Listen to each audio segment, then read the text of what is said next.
An empire already in ruins by the time the Great Seal of King John of England was pressed into warm wax on the banks of the River Thames in June 1215, the Angevin Empire was not merely weakened, it was already a corpse. Once, under Henry II, this empire had stretched from the Scottish borders to the Pyrenees, binding England, Normandy, Anjou, Maine, Tyranny, Aquitaine, and Gascony into a web of feudal loyalty, marriage alliances, and relentless royal authority. Under Richard the Lionheart, it had survived through fear and reputation, even while the king was absent on crusade or imprisoned abroad. Under John, it collapsed. Magna Carta was not the birth of liberty. It was the death rattle of empire. John was born into greatness and raised in suspicion. Known mockingly as Lackland, he had been given fewer territories than his elder brothers, and from youth he learned to rule through cunning, coercion, and distrust rather than charisma. When he became king in 1199, he inherited a powerful but fragile empire, barons with continental loyalties, a treasury drained by crusade and ransom. A rival in Philip II Augustus of France, a king who understood patience better than any sword, John failed nearly every test placed before him. Through diplomatic blunders, cruelty toward his vassals, and disastrous military campaigns, he lost Normandy in 1204, followed by Anjou, Maine, and Tyranny. Castles that had stood since the conquest fell, one by one, not always through siege, but through betrayal. The English Channel, once a highway of empire, became a border of defeat. The loss of Normandy was catastrophic in ways modern readers often underestimate. For generations, English kings had been Norman lords. English barons owned lands in France. Their wealth, marriages, and identities were tied to both sides of the sea. John's failure forced them to choose. Many lost their Norman estates forever. Others blamed the king for cowardice, incompetence, or treachery. Trust evaporated. Loyalty curdled into resentment. From this moment onward, John ruled not an empire, but a wounded kingdom full of men who had lost everything. Unable to reclaim his continental lands, John turned inward. He raised scutage payments in lieu of military service to unprecedented levels, sometimes levied repeatedly within a single year. Relief payments for inheriting lands skyrocketed. Widows were fined for remarrying without royal consent. He seized castles, demanded hostages, and used royal courts to crush rivals. Justice became a weapon. Royal writs were delayed unless bribes were paid. Lawsuits were manipulated. Sheriffs were ordered to extract maximum revenue. Even ancient feudal customs were twisted into tools of intimidation. The barons were not innocent men, but John ruled them like enemies. John's war with authority did not stop with the nobility. In 1205, a dispute erupted over the appointment of the Archbishop of Canterbury. When Pope Innocent III appointed Stephen Langton, John refused to accept him. The Pope responded with an interdict closing churches, silencing bells, denying sacraments across England. John answered by seizing church lands. In 1209, he was excommunicated. For 5 years, England existed under spiritual exile. John ruled as a king cursed by the church, feared by his nobles, and hated by many of his people. Only in 1213, when threatened with French invasion blessed by papal authority, did John submit, making England a papal vassal state, swearing fealty to the Pope himself. This act enraged the barons even further. Their king had bent the knee to Rome but would not bend to his own laws.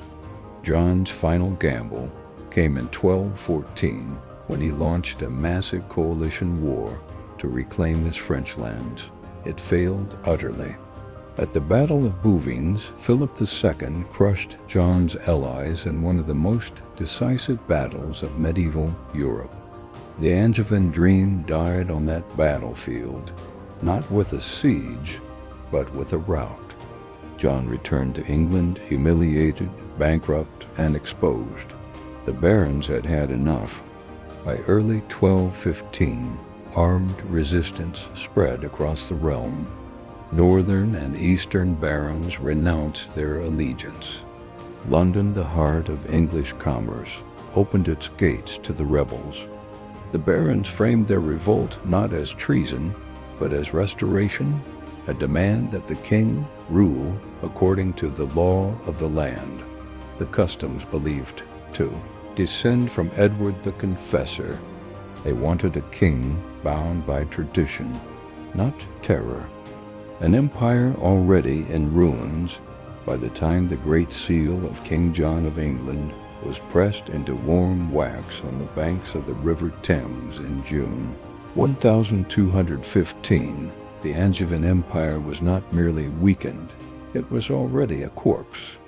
Once, under Henry II, this empire had stretched from the Scottish borders to the Pyrenees, binding England, Normandy, Anjou, Maine, Tyranny, Aquitaine, and Gascony into a web of feudal loyalty, marriage alliances, and relentless royal authority. Under Richard the Lionheart, it had survived through fear and reputation, even while the king was absent on crusade or imprisoned abroad. Under John, it collapsed. Magna Carta was not the birth of liberty. It was the death rattle of empire. John was born into greatness and raised in suspicion.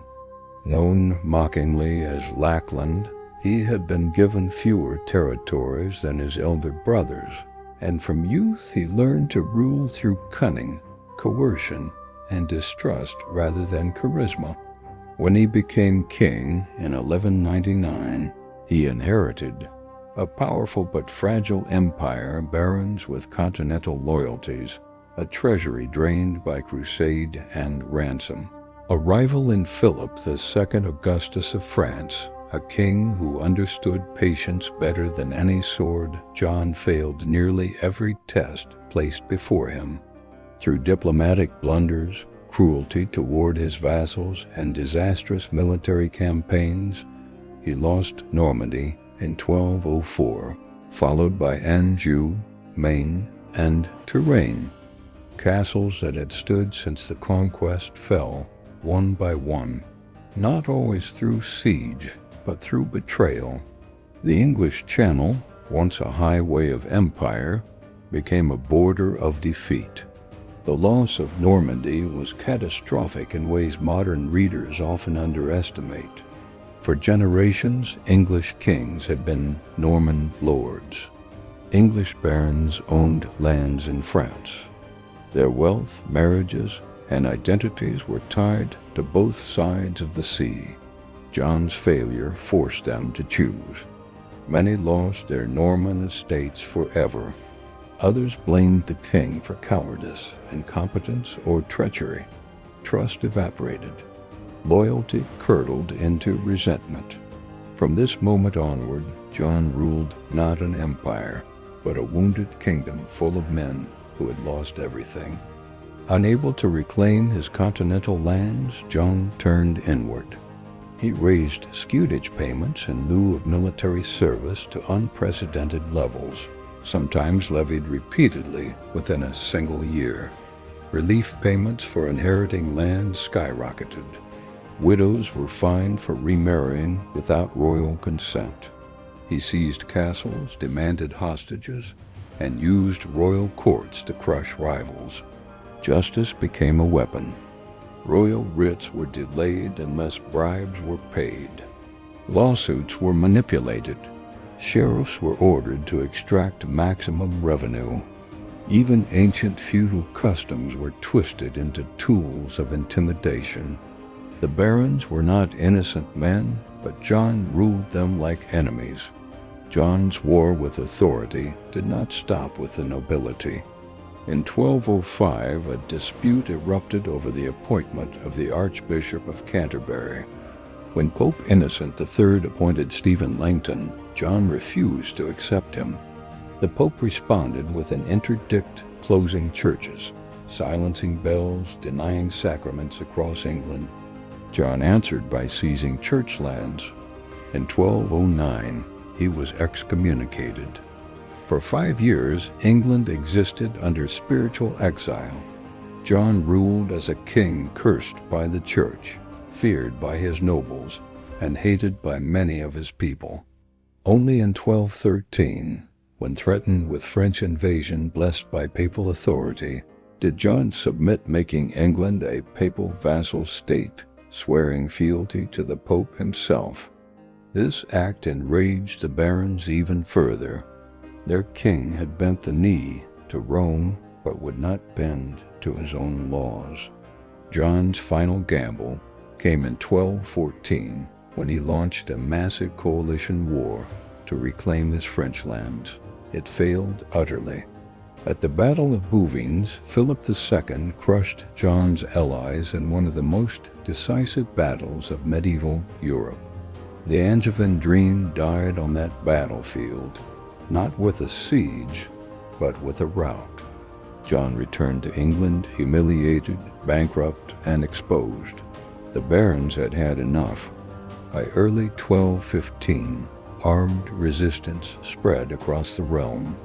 Northern and eastern barons renounced their allegiance. London, the heart of English commerce, opened its gates to the rebels. The barons framed their revolt not as treason, but as restoration, a demand that the king rule according to the law of the land. The customs believed to descend from Edward the Confessor. They wanted a king bound by tradition, not terror.